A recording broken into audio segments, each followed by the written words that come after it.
Everybody, I'm going to call to order the City Council workshop for April 15th, 2025. Please call the roll.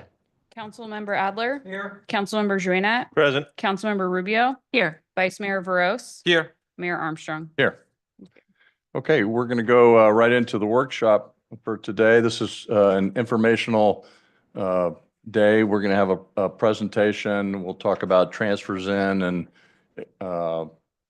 revenues and things like that today. And then at our next workshop, we're going to talk more about the expenditures and the transfers out, a little more on Measure In. The way things will go tonight, we'll have the presentation first by staff, and then we'll have council do some clarifying questions, and then we'll open it up for public comment, and then we'll have final comments and discussion after that to close out the workshop. So why don't we go ahead and start off with item 2.1, the fiscal year 2025-26 budget workshop number 1. Jennifer, you're up. Good evening, Mayor, Vice Mayor, and council members. Evening. So our first budget workshop, and we'll have our second one next week. To kick off, I just want to say that, as you said, Mayor Armstrong, this workshop is for receiving questions and getting clarification about revenues, about how the budget works. And then I'm hoping, my intent is that the results of this workshop and the next workshop will inform the communities and your knowledge for when you see the full budget May 10th. Okay. So for tonight's presentation, this is the outline for tonight. So providing some historical budget context, I will talk about what the city's past practices have been and how our practices going forward are going to be different. I'm going to talk about fiscal year 26 projected revenues, fiscal year 26 projected transfers in, and then provide a preview of the budget workshop number 2. So to provide some historical budget context, the growth in programming and expenditures has been outpacing revenue growth for many years. This chart shows the last 5 fiscal years and the amount of deficit. So over the last 5 fiscal years, the city of San Ramon has seen a deficit of $46.7 million. So it's been a past occurrence that there's been a deficit budget. And deficit basically means, that revenues are not sufficient to cover the cost of expenses. So what happens when we have a deficit is we have to find ways to address the deficit. And so this table shows the myriad of ways that the city has found to bridge the gap, find additional sources of funds to cover the expenses for that year. So all of these represent one-time uses of funds for ongoing program expenses. So it becomes problematic because obviously when those one-time sources of funds get drained, they're not available for continuing expenditures that go on.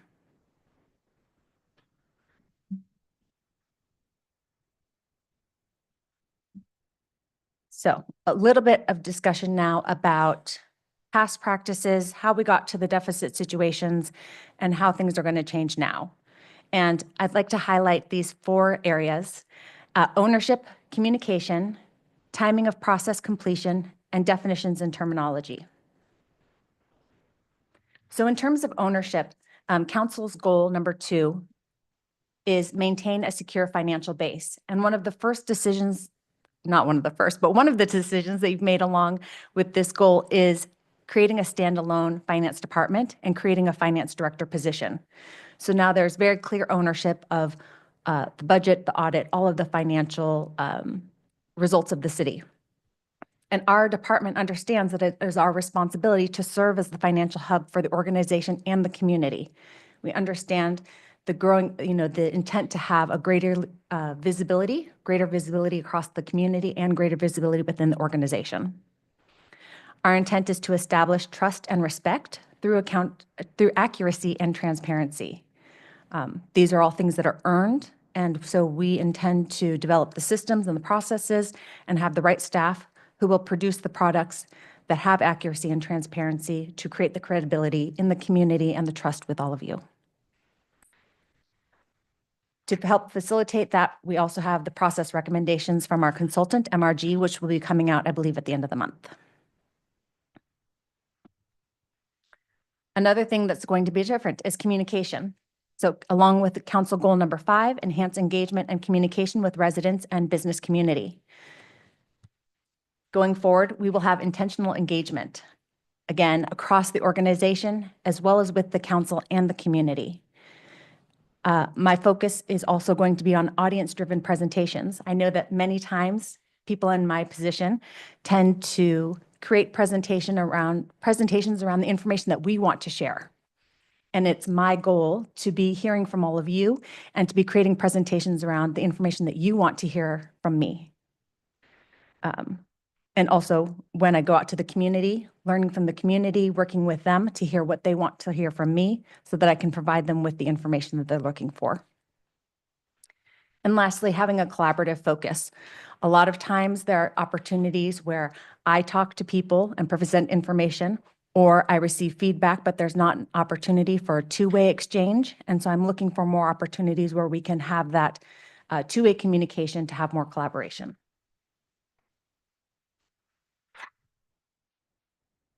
And not only with the community, but also with the other department heads. A lot of times I have seen there are instances where we have solicited information from the departments, and then it gets set aside or it gets incorporated into the document, and we don't follow up right away with a question to understand what we're looking at. It's more of just a receive and file. And so getting more into a process of having a dialogue with the departments to understand the operations, understand where they're coming from, and really get at the root of what we're trying to achieve together. So another thing, timing of process completion. So over the last couple of years, and it hasn't always been this way, but some of the timelines for financial documents have started to overlap. So for the fiscal year 24 audit adoption, actually, sorry, this is misstated. The fiscal year 24 audit adoption was done more recently, but the fiscal year 23, 22, and 21 audits were adopted in April. The mid-year budget, happening in March. Council goal setting. I'm hoping to set up a timeline whereby each of these data sets is set and final in order to inform the next data set or process that occurs. So for example, when we finish the audit in December or January, those numbers will be final and they'll be able to inform our actuals for the prior year so that we can feed those into our mid-year estimates. We'll have a firm understanding of where we ended the prior year so that we can have a better estimation of where we expect to end the current year. And then wrapping up the mid-year process before we start to do the next year's budget development. Right now, when I came in a month ago, we had the mid-year budget had just finished and the fiscal year 26 numbers were already open. So they had to already be adjusted by the mid-year approved items. And then we're looking at the final 26 requests. So having to layer those data sets becomes very problematic, increases the likelihood for errors. And so when we can wrap up these data sets on a set time frame so that they're finalized in time for the next data set to be created, we'll create a much more stable frame of reference for our numbers to be developed, and ultimately for you to make decisions about the city's finances. And then lastly, definitions and terminology. There are lots of ways to refer to fiscal years. And so I would just like to establish that when I write out fiscal year, we're going to do the whole first year and the last 2 digits of the second year, or I really quite often just go to the really abbreviated fiscal year 26, which is the same as fiscal year 25-26, without having to say fiscal year 2025-26 or fiscal year 25-26. The term budget. I want to clarify for the community and council that the budget is a planning document that represents a set of priorities and trade-offs. It's never going to be a static document. It's always going to be changing. And so our responsibility in finance is to keep track of those changes. So we'll bring you a set of numbers today, and if that changes in 3 months, we will bring you those revised numbers and we'll tell you why things have changed. What has changed? Why has it changed? Things will never not change. And then 2 other terms, balanced budget and reserve policy, which have their own slides. So balanced budget. I want to be clear that a balanced budget is revenues and expenditures and other financing sources and uses, which is the fancy term for net transfers in and out, net to zero or have a positive balance. Whenever that number is negative, as it is here, net change in fund balance you can see is negative 1.3. That means we're deficit spending. We have a deficit budget. And in that case, it would show up on that slide number 3 on one of the fiscal years where we have a deficit. And then again, when we have a deficit, we have to find usually a one-time source of funds to cover that difference. Jennifer, I know we're going to take questions at the end, but just to clarify on the balanced budget, that is a state requirement that we balance the budget by June 30th. And that's why we have these deficits. We got to come up with a balanced budget. We can't Yes. just continue to accumulate deficits. Right, that is true. Thank you for clarifying.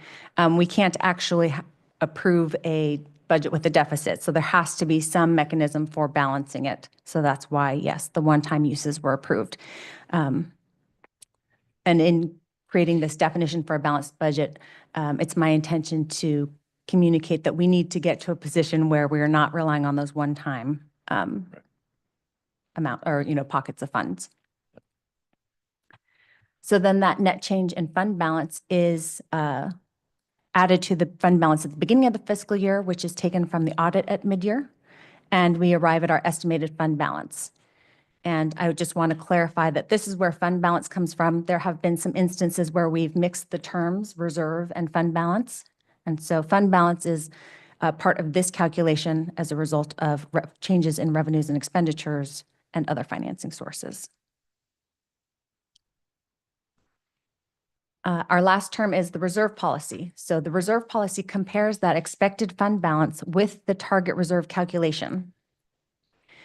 As you can see on this slide, the reserve policy calls for an evaluation of general fund expenditures and transfers out to the Doherty Valley Fund and gets that total, evaluates 36% of that total and compares it to our estimated fund balance to determine whether or not we have achieved our reserve target.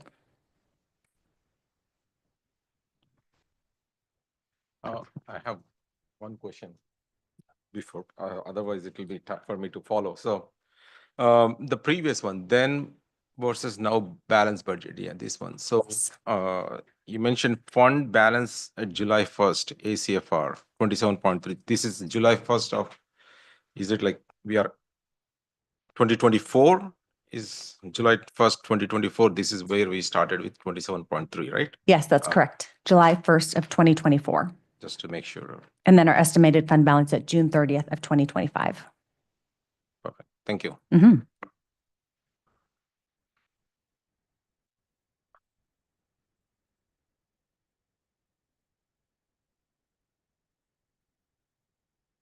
All right. So fiscal year 26 general fund projected revenue. Right now, we are sitting at $80.3 million in projected revenue for the general fund. Again, the general fund is the fund that captures all of the operations of the city. So that's why it is our most important fund. You can see the various revenue types here. And you will see in the bottom left-hand corner, Measure N, which is projected at $14.9 million. So on a high level, I wanted to review some of the top revenues for the city. So revenues that are ongoing, I wanted to emphasize this because you see that Measure N is not included here. And that's because Measure N is not an ongoing revenue source. The voters approved it for 10 years. So we are not considering it as part of our ongoing revenue sources that are going to sustain the city in the long run. So our three largest categories are property tax at 26 million, sales and use tax at 13 million, and charges for services at 7 million.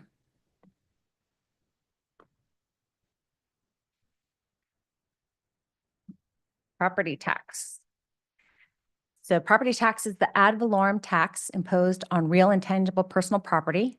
It's done on values that are, it's done as of property ownership at January 1st by the county assessor. It's Proposition 13 limits the original assessment at time of sale to 1% of the property's value. And then the assessment goes up by CPI to a maximum of 2% a year. Additional rates and assessments can be approved by the voters and put on the property tax roll. The city is a participant in the Teeter Plan with Contra Costa County. In 1949, Desmond Teeter, who was the auditor controller for Contra Costa County, came up with this plan whereby the county creates the tax roll and they advance to cities the property taxes assessed, and they, on the back end, whatever delinquencies there are, whatever penalties and whatnot, interest, the county collects those and they have provided the city up with all of their property tax up front, essentially. So the city gets guaranteed our 100% of assessed taxes, and the county gets to benefit basically from pursuing the penalties and interest on unpaid taxes. But I always think it's interesting that it originated in Contra Costa County, and now over 90% of counties in California use it. Nerdiness. Didn't know that. Sales and use tax. So sales tax is imposed on retailers for the privilege of selling tangible personal property. It is focused on the origin at which the transaction occurs. Use tax is imposed on the purchaser versus the retailer, on the purchaser of property when it comes in from out of state. So when the city makes a capital purchase from out of state, the invoice does not usually show use tax or sales tax. And so we are required to calculate it and set it aside as a liability and make sure that we pay the CDTFA, California Department of Tax and Fee Administration, once a year. The current sales tax rate for San Ramon is 9.75%. The state receives 6% of that. The county receives 0.75%. The city receives 2%. That's the 1% base that's built into the base 7.5% sales tax. And then BART and CCTA each get 0.5%. Now, to clarify Measure N, and I'll go into this more next week, but Measure N is a transactions and use tax, which is actually focused on the destination of the item purchased. So it differs from sales tax in that it's focused on where the product ends up being used versus where it's purchased.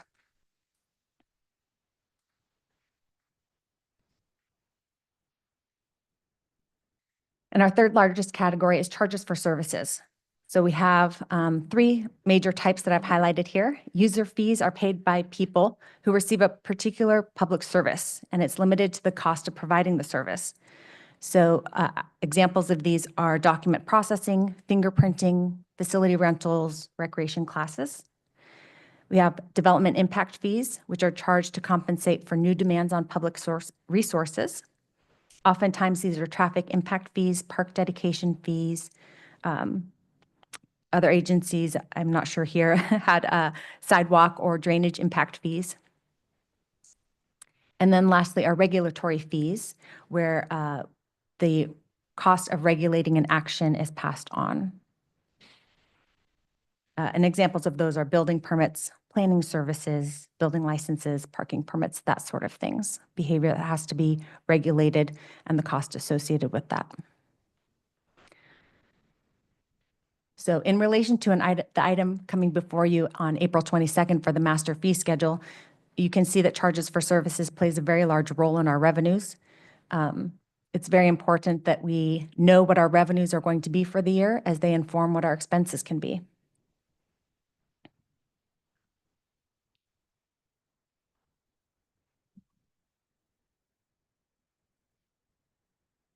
So lastly, on the, resource side for the general fund, I wanted to review transfers in. The transfers in that are projected for fiscal year 26 to the general fund are an allocation of interest earnings coming in from the capital improvement fund. We have assessment districts and special revenue funds to which we can charge administrative overhead, whether staff time or other program costs, and that's about 1.7 million, 1.66 million. And then we have pension obligation bonds with a transfer in of 3.48 million. And so that reflects that we pay our pension obligation debt out of the general fund, and we have issued debt service for that. So we reimburse the general fund in the amount of the debt service for that year.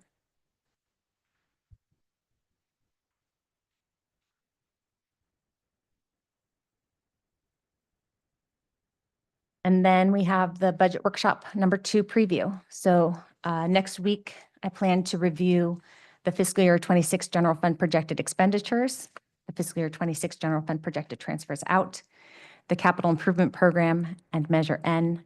The expenditures and transfers out take a little bit more finessing right now. And so that's why they are in the second workshop rather than the first. And then with Measure N, I'm going to focus on talking about the basis for our projections, how we're going to identify how Measure N funds are used, and then also what our intent is with regard to the 10 years for which we are receiving it. And that concludes my presentation. I wanted to leave a lot of time for questions and anything you want to know. Okay, all right. Let's open it up for clarifying questions. Who's got, it looks like, go ahead.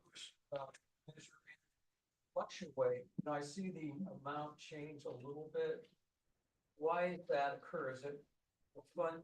Is it getting, are we making interest on the money and it's fluctuating, or what happens there? The Measure N estimate has actually gone down by $1 million in the last year. And it just has to do with we have a consultant who tracks the economic trends around sales tax, and they forecast a softening of the retail markets. And so to be conservative and make sure that we are not overextending ourselves, we keep adjusting that number. Okay. You got a question? Go ahead. Thanks, Jennifer. Regarding the franchise fees, do we have, I didn't see any franchise fees mentioned here. Do we have that info? Yes. So franchise fees are actually captured in the revenue chart on slide 12. Oh, okay. In revenue chart, we have that. Yes. On the left-hand side, they represent 6.2%. Sorry, 6.2 million of the general fund projected revenue.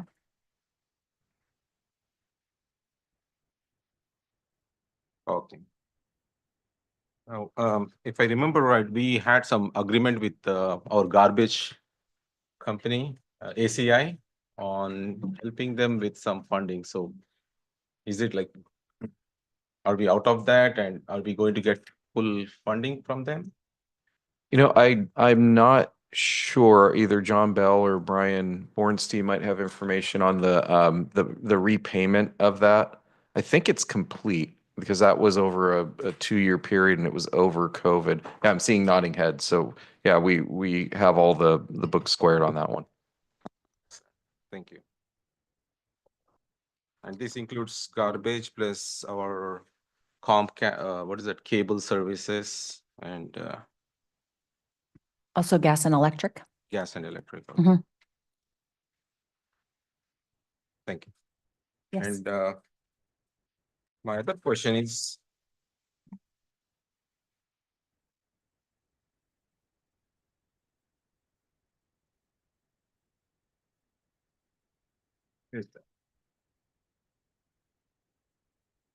so this is on projected transfers in. I don't see the page numbers. But it's like general fund projected transfers in. Yes, Oh, man. It's like slide 17. 17, yeah. Thank you. Trying to find. Okay. So, capital improvement fund, 100,000. So is because we didn't move forward with any capital improvement program? That's the reason we got this 100,000, or did we? My understanding is that the capital improvement fund carries a cash balance that's invested and has earnings. And so to assist the general fund with its commitments, we don't leave all of the earnings in that fund. We transfer some to the general fund. Oh, okay. It's capital improvement fund. Sorry, I thought it is project. Sorry, I got it. Okay. Mhm. And then, what else? There's one more question I got.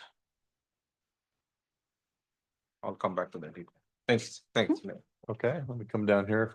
Councilmember Rubio. Thank you. I just wanted to get a little more clarification. What falls under other revenue and miscellaneous revenue?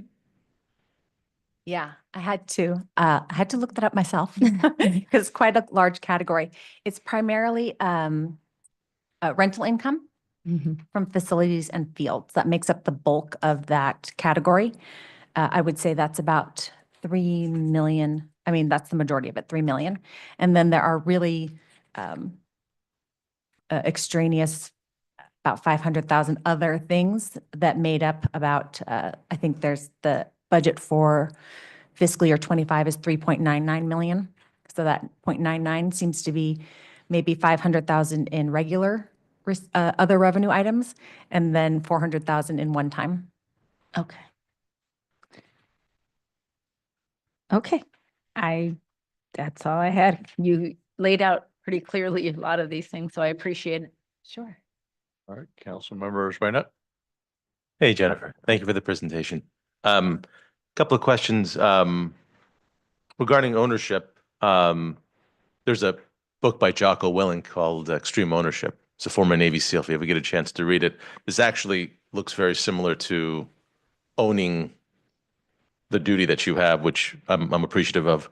How do you plan to facilitate that to the public? Is that going to be, is there a website? Is there office hours? Is there a dedicated spreadsheet or? Yeah. Well, we have a great communications analyst, Simone, Mhm. who I've been working very closely with. She has already educated me about 2 subscriber groups. Mhm. I don't know what you call it for our agenda items. One about budget and one about Measure N. And so we've specifically crafted message to go out to them tomorrow to ask them about feedback from tonight's workshop and to ask them for basically telling them we're in a new age where we are creating a new process that works better for the council and better for the community. And so inviting them to share their feedback with us Mhm. and where it makes sense, we'll move forward with those suggestions. But just giving the opportunity to hear them. And I'm happy, and also including my email. So if they have a question and they want to write to me directly and hear a response from me, I'm happy to respond directly. But really opening those communication lines and letting them know that I'm available as a resource, Yeah. especially while I'm learning. Yeah, well, it's a very exciting time for the city because we have a finance director. So thank you. A couple more questions, if Yeah. I may. On, oh boy. Sorry.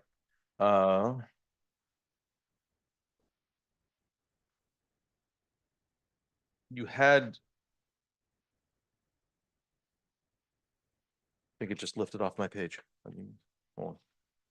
I'll find it. The license and permits fees, the pie chart on page 12, is that factoring in the current fee schedule? Yes, that assumes that the fiscal year 26 master fee schedule as proposed is adopted. Okay, is it up? Okay.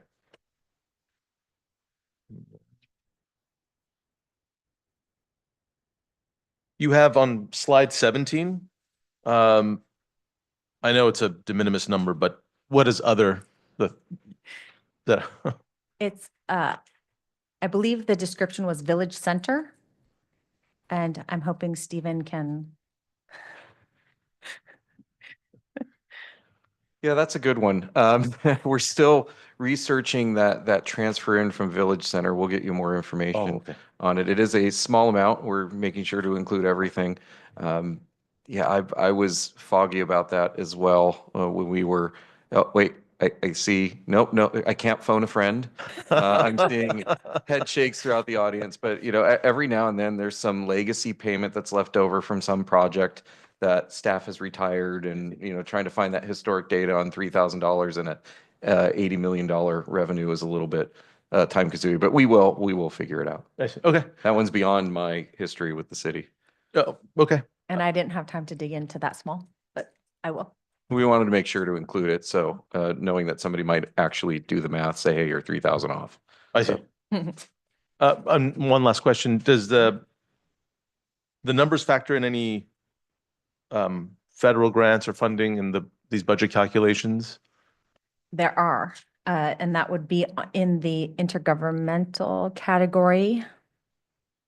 On the left, 2.3 million. Ah, okay.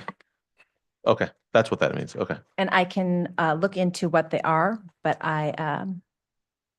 there's been a lot of transition this week, and so I did not get into the specifics of what those categories were. Okay. There's been recent announcements in the news about Homeland Security and ICE and federal funding being withheld because of non-participation with these federal agencies. Mhm. Do you foresee that? Is that something that has come across your desk? Is that something that's been creeping up in the halls? I have not heard of other city agencies being concerned about that. Okay. It's not on any of my member listservs, but I would want to look more closely at this 2.3 and make sure before I said anything Yeah. with absolute certainty. Okay. Thank you, Jennifer. Mhm. Thank you, Mayor.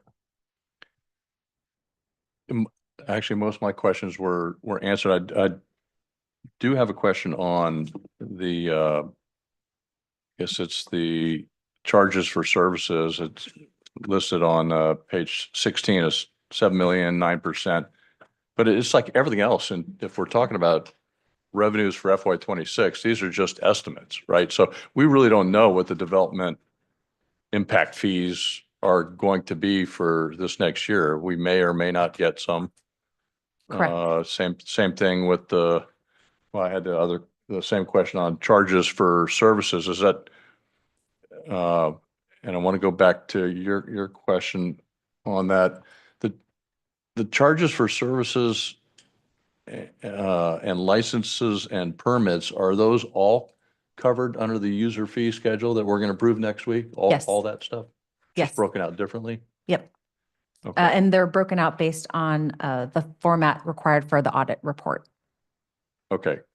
Because some of the charges for services are user fees, but then we still have licenses and permits and things like that. Mhm. Okay. Yes. And then the other question I had was on the pension obligation bonds. And so this three on page 17, so this 3.5 million or so, that's revenue from the pension obligation bonds beyond what we're paying for the debt service, or for the pension obligation bonds. I guess that's interest. I mean, or that's what we're making on sales of the bonds, or what? No, what's my the number come from? understanding is that the general fund is paying the principal and interest due on the bonds, and then getting reimbursed from that funding source, from the debt service funds. Okay. Okay, and we're still, I haven't, I'm not on finance committee anymore, but we still have the two pension obligation bonds running right now. One which we were just recently approved about 2-3 years ago, and then one that's fairly old now that soon, well, I don't know, in a few years will be coming to the end of its life. Yes, I know that there are two. Yeah. And I think those timelines sound about right, though I don't know the years off the top of Yeah. my head. Okay. All right, any other questions now that we've kind of all Yeah. kind of gone through one time? One- Oh, well, we got more. All right, sorry. let me No. start down here. Is that okay? Oh, yeah. Yeah, go ahead. Just, this is more of a forensic question regarding the, you know what, I'm not gonna look at this. Regarding the deficit, that we had for this year, for the 15 million. You see it's kind of steady going back to 2022, 2023. You had a chart there, yeah. Yeah. Thank you. Okay. Yep. It was kind of steady and then it jumped. I know it's not, there's not one event that makes it jump that high. There must have been a parade of events that happened maybe over time.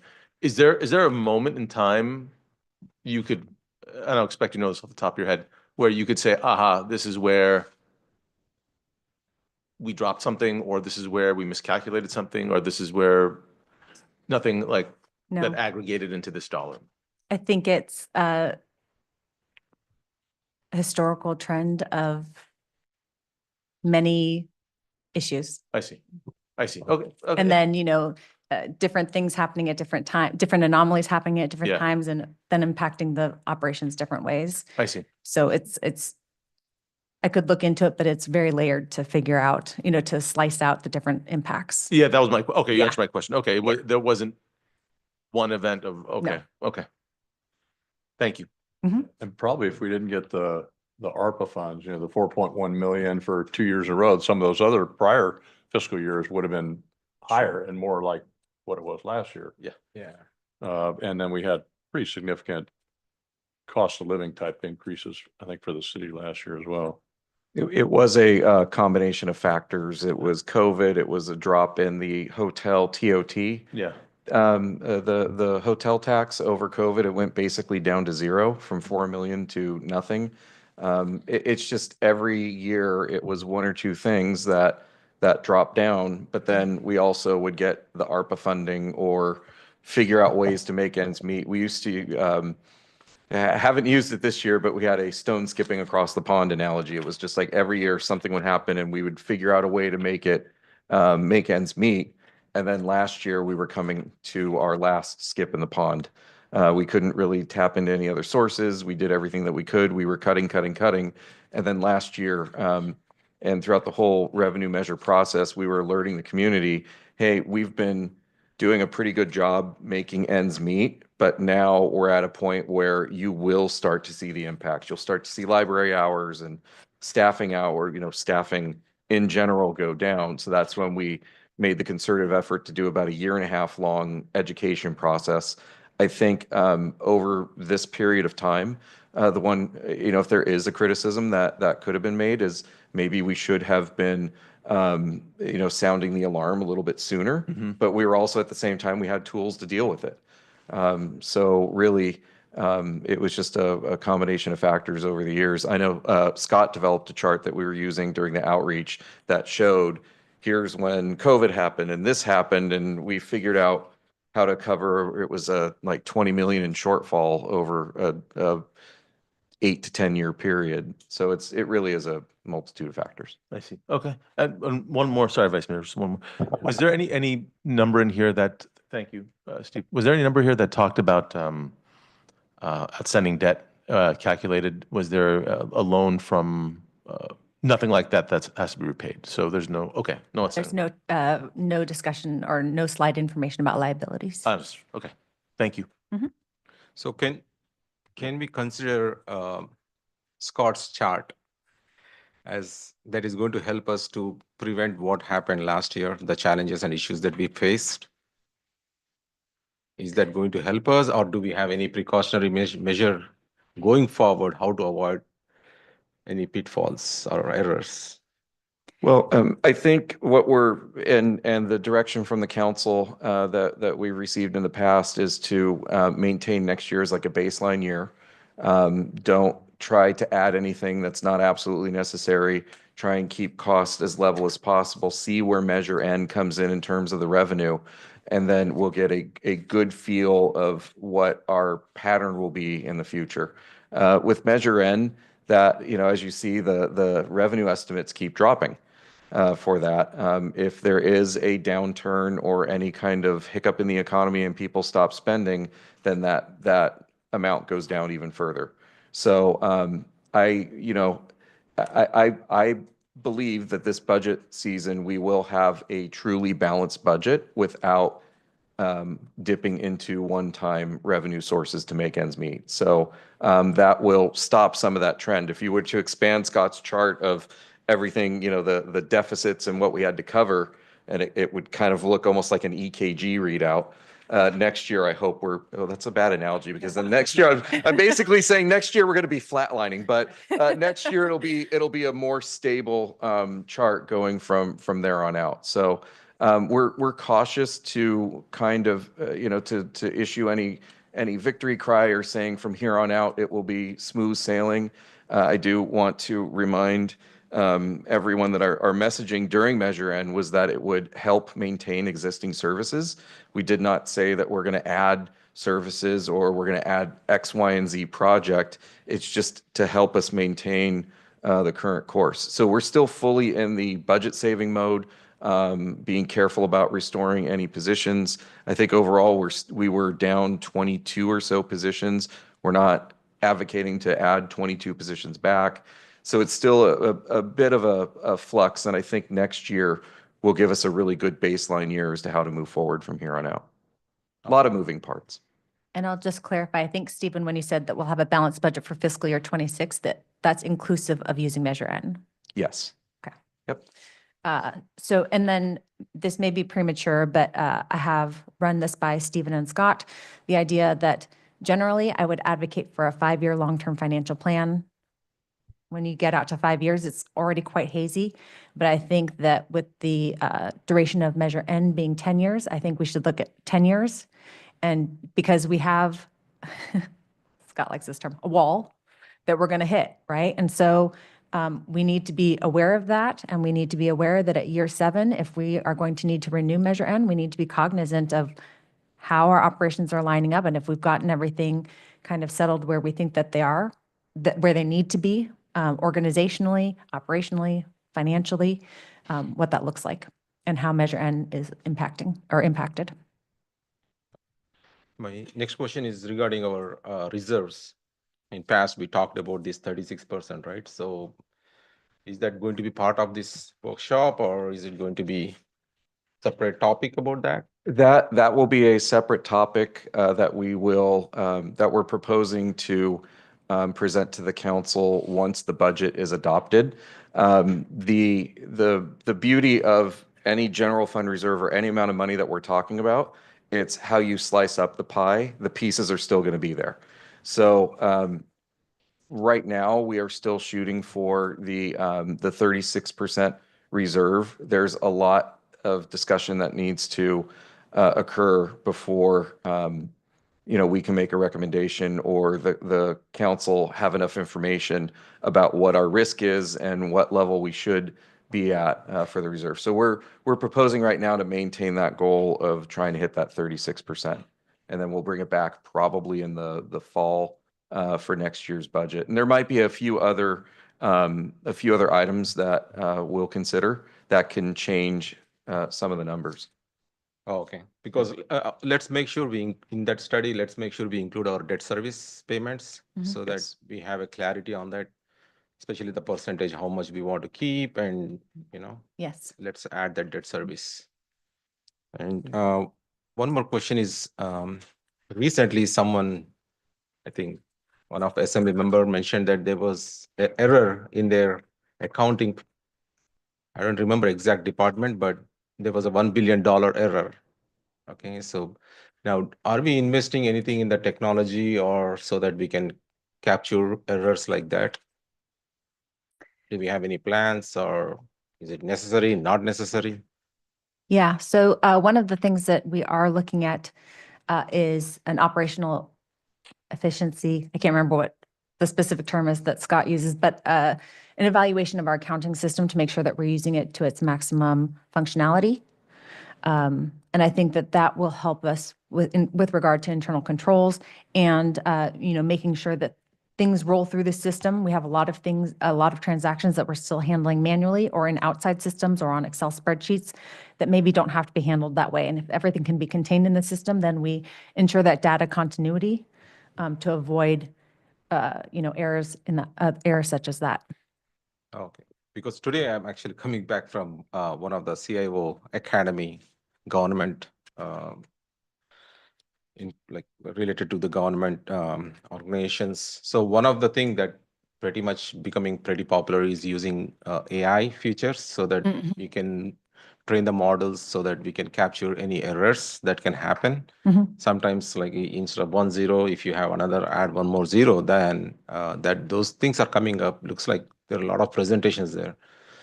I don't know if we need to explore. I mean, you're the subject matter expert in finance, so if you Yeah. think that that can help us, that we should look into that.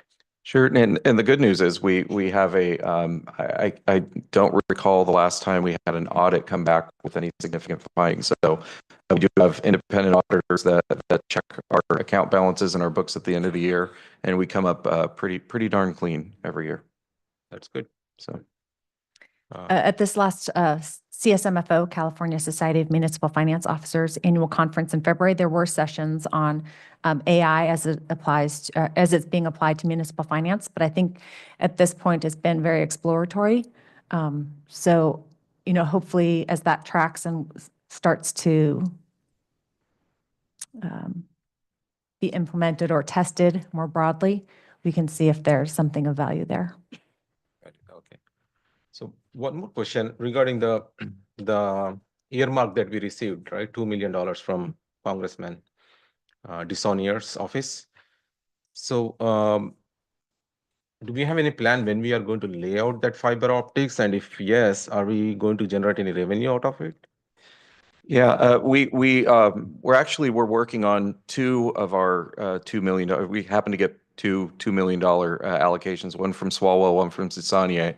The Swalwell for the bridge design, we're actually in the process, I believe, of submitting our first invoice.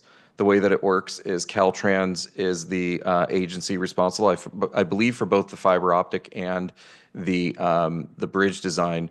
So once we're ready to proceed with whatever step, we submit that invoice to Caltrans, they submit it to the federal government, then we get the money back.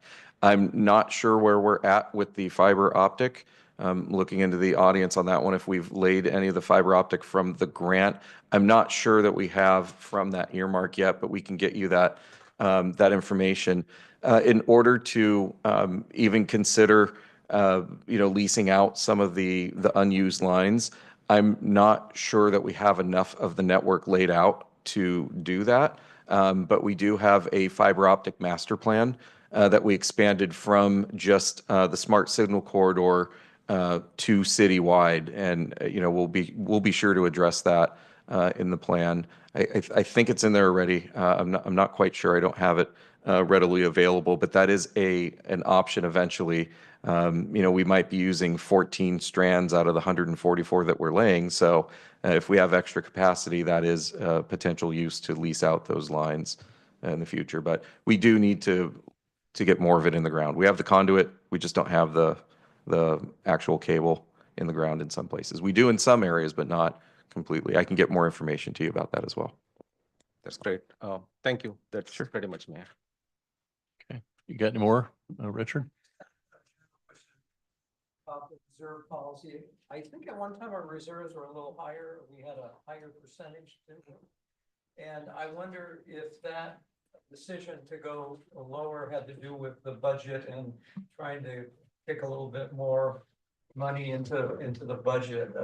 If that's a decision that's made, let's take a little bit more for the reserve. And I don't know what's happened in the past, but has that been an option when you're looking at the budget? Yeah, it's always under the purview of the council to change the general fund reserve level at any time. Last year, when we were facing the significant shortfall, that question was posed to the council. We were able to find other means to make up for the shortfall. The council direction at the time, a study was commissioned to set it at 36% many years ago. And now there was a desire to study it in more detail before picking an arbitrary number. There are general guidelines, industry standards, which again, emphasizing the word general, each city is unique in its risk and what you need to save for and how much you should have in your general fund. But I believe generally it's around 16 to 20%, somewhere in that area. Some cities have zero. Whatever they bring in, they spend. I personally wouldn't recommend that, but it is a bit of a balance, and that's why we will take a little bit more time in next fiscal year to figure out what that number should be. But it's completely under the purview of the council. At one point, the city did have, it was basically unheard of, a 50% reserve, but that was many, many years ago when we were able to afford that. Well, and as a reminder on the reserve policy, it is at 36%, but of that 36%, $10.7 million is committed for economic uncertainty, and $4 million is also set aside for some other economic type of downturn. And so what you're effectively left with is $9.8 million for like an environmental hazard. So, or, a natural disaster. So I think that also needs to be taken into consideration. So that reserve is not just a solid, stay away from it. It could be easily used if we had a catastrophe or something that required that need for money. Right. For a budget. Council could always redesignate, but yes, like if you asked what was available beyond the current restrictions in the reserve policy, you would have the $9.8 million available for discretion. And Mayor, one quick update this just in. The Village Center payment is related to the DVC Doherty Station Acorn daycare facility. We do have an agreement where we share some maintenance costs, and that was that $3,971 item. Okay, thank you. No spoilers. Nobody update any scores tonight. I think some people are recording it, so. All right, before we go to public comment, any more clarifying questions? Okay. Then, thank you, Jennifer. Let's open up public comment. Do we have any speaker cards? We do not. No speaker cards? No speaker cards and no written comment. Okay. All right, we will close public comment. All right, so it's back to council and city manager, and for Jennifer. There's no decision tonight. There's no vote. There's no resolution. But you're just really looking for feedback. Yep. On what's And been if you- presented tonight and the schedule going down the road. Is that right? Yes. And I'll follow up on the open items that were requested tonight. And I will be busy preparing the presentation for next week. And if you have questions after this, workshop, please feel free to email me. But hopefully, all of your questions also inform my knowledge as I learn the city's finances. So please, I'm welcome any questions you might have. Okay, all right, let's go with any other comments and discussion here. Let me start down at this end. You got anything else? Nothing else. Thank you. Thanks, John. Marisol, anything? Sure. Only that it seems like we're pretty safe about how much the budget is gonna be, and there is some fluctuation, but it doesn't sound like we don't know, measure in, be nice if we had, shop San Ramon all over the place, so we could get more revenue in, but doesn't seem like there's anything that's gonna be much different, anything major, what we expect to come in. Is that your feeling? I mean, maybe a little bit, but nothing earth shattering. Well, I mean, there's a lot of talk about impacts from tariffs, and I don't know if that has actual or perceived impacts that may cause, retailers to, or, buyers to change their practices. That's a good point. So it's, Right, there is. there's a lot There's a of big unknown there. Yeah. And Councilmember Adler, in general, we try to be as accurate as possible with revenue projections, if not err on the conservative side. And then when you see the expenditures next week, that would represent our maximum threshold for expenditures for next fiscal year, which historically, we've never fully expended our budget. There's always what I like to refer to as carryover from the previous year. So you're seeing kind of a, you know, not worst case, but very conservative revenues, and then our expenditures, we make sure that we stay within those. So, you know, budgeting is a bit of a, you know, just it's a practice, it's an art form. As Jennifer said, it's always fluid, but we do anticipate not fully expending everything. So this, I would categorize it as being the quote worst case scenario, although you can have specific items happen to the economy that can potentially, first, you'll see it hit the, if there is a downturn, it'll hit the sales tax first, and then property tax lags behind that. And then the same thing with recovery. Usually sales tax will go up first, and then it takes longer for the property tax to recover because of the assessments. But again, we're just hang tight next year, develop that baseline year. We'll see what happens with the economy, and it should hopefully give us an indication of what happens in the future. If there's any downturn, you know, if there is one, we should see signs next fiscal year. All right, Vice Mayor Bros.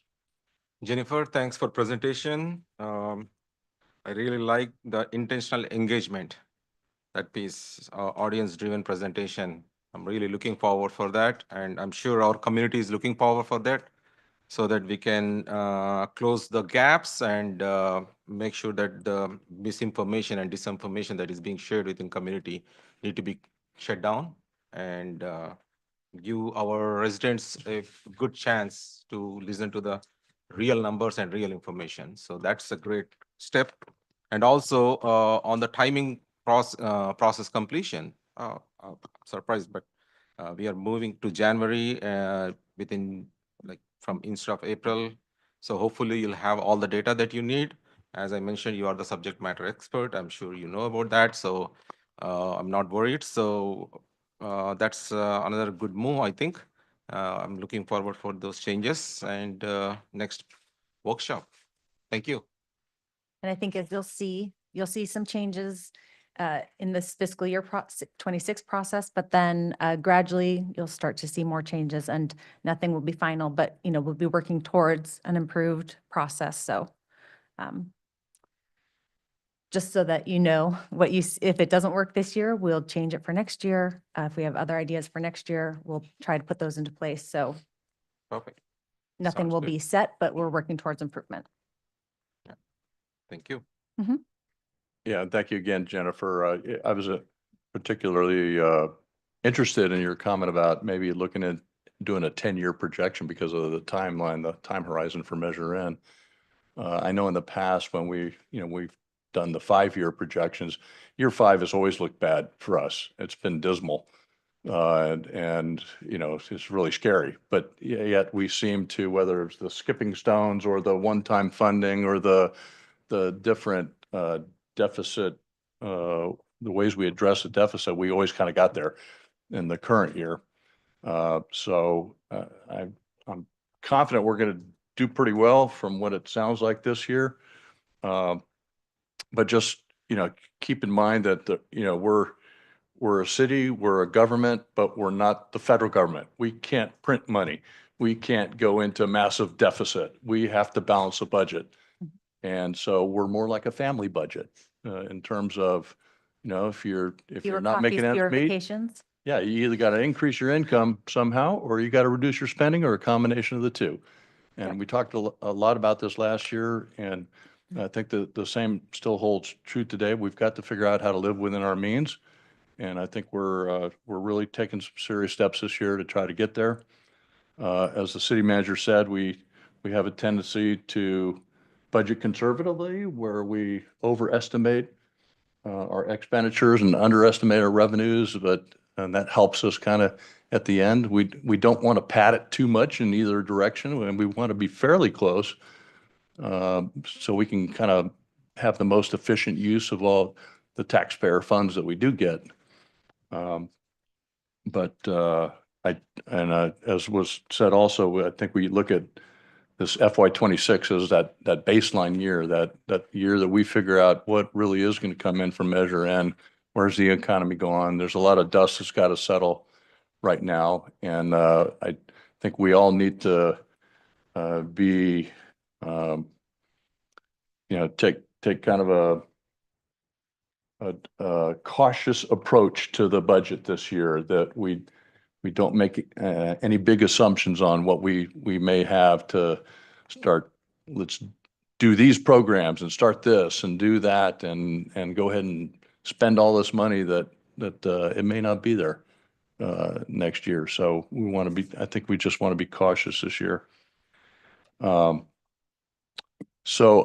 Let's just go back to what's going on for the next step here. The next step is next week. Is it Wednesday? Wednesday, yes, that's correct. Wednesday at Well, I don't think I- 7 PM, right Yes, Wednesday at 7 PM, here. same time, And- same place. All right. And focus then again is going to be on expenditures, it transfers out, the CIP. You're going to cover that too as well, Yes, and Measure N. and a little bit on Measure N too. Okay. Very good. Any last minute comments? All right, Jennifer, everyone, thank you for this evening. The meeting is adjourned till next week.